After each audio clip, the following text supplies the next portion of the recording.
আমি নিজে আরেক অনুষ্ঠানে ঝামেলায় পড়ে গেছি, যে অনুরোধ করেছে যে আমাকে এখন কয়েক মিনিট কথা বলতে দিলে আমি শুধু অংশগ্রহণটা জানিয়ে বিদায় নিতে চাই। ইফাবা এটা আমরা মোটামুটিভাবে দেখেছি। আমাদের কবি আব্দুল হাই শিকদার তার একটা কবিতার বই আছে, এই বদ্ধভূমি একদা স্বদেশ ছিল। এই কথাটা যেমন যে এই বদ্ধভূমি, এই গত যে সরকার তাদের আমলে তিনি এই কবিতার বই লিখেছিলেন। তো ইসলামিক ফাউন্ডেশনটাও একদা ইসলামিক ফাউন্ডেশন ছিল।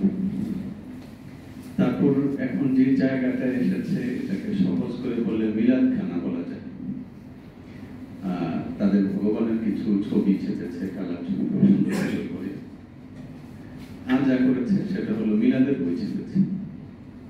ইসলামিক ফাউন্ডেশন যে ইসলামিক বিশ্বকোষ করেছে, আমি ব্যক্তিগতভাবে বা আমার বয়সে যারা বাংলাদেশের কৌমি কোরআনের আলেম লেখেন তারা ইসলামিক ফাউন্ডেশনের কাছে ব্যাপকভাবে ঋণী। আমরা একটা সময় এখানে লিখে খেয়েছি। আমাদের ইসলামিক ফাউন্ডেশনের যে ইসলামিক বিশ্বকোষ সেটা অনেক সমৃদ্ধ।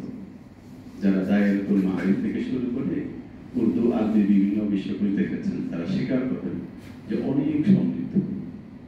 এবং এখানে একটা বড় জায়গা আছে আমাদের জন্য, সেটা হলো একেবারে তাফসিরে তাবারির মতো বড় তাফসির। ইবনে কাসির তো ছোট তাফসির, তাফসির ইবনে আব্বাস সেগুলোও করেছে, তাফসিরে মাআরিফুল কোরআন সেগুলো করেছে, মাযহারি তাবারি এরকমের বড় বড় তাফসির গ্রন্থ ইসলাম ফাউন্ডেশন করেছে এবং খুব মর্যাদাশীল তর্জমা করেছে, সিয়াসিত্তা করেছে, মর্যাদাশীল করেছে। পরবর্তী সময়ে বাংলা বাজার থেকে যত হাদিস কেন্দ্রিক কেন্দ্রীয় গ্রন্থাবলী বেরিয়েছে সবগুলি ইসলামিক ফাউন্ডেশন থেকে নিয়ে বেরিয়েছে। এবং কোনো কোনো বই আছে এখন মনে হয় অনেকগুলো সংস্করণ অনেকগুলো প্রকাশনী থেকে আল আদাবুল মুফরাদ ইমাম বুখারী তৈরি করেছে। এটা খুবই একটা অপরাধমূলক কাজ যে কেউ সামান্য মিলিয়ে দেখবেন যে এটা ইসলামিক ফাউন্ডেশনের আমাদের আব্দুল্লাহ বিন সাইদ জাল্লাবাদী সাহেবের যে তর্জমা হুবহু ওটা। কেউ কেউ হয়তো ওই সাধু থেকে চলতি করতে গিয়ে যে সেখানে সাধু এবং চলতির যে ভাষার মৌলিক কিছু ব্যবধান আছে, চরিত্র আছে, সেগুলোর মধ্যেও হাত দেয়নি। এইভাবে শুধু তাহারকে তার করে দিয়েছে, এইভাবে করেছে। তো ইসলামিক ফাউন্ডেশন এটা এত বেশি পরিমাণে কাজ করেছে, এটা সত্যি অবাক হওয়ার মতো বাংলাদেশের ইতিহাসের একটা অংশ।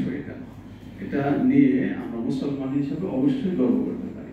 একেবারে যখন ইসলামিক একাডেমি ছিল, সেই একাডেমিক পত্রিকা আমার কাছে ভারী ভারী অনেক ভলিউম সংরক্ষিত আছে।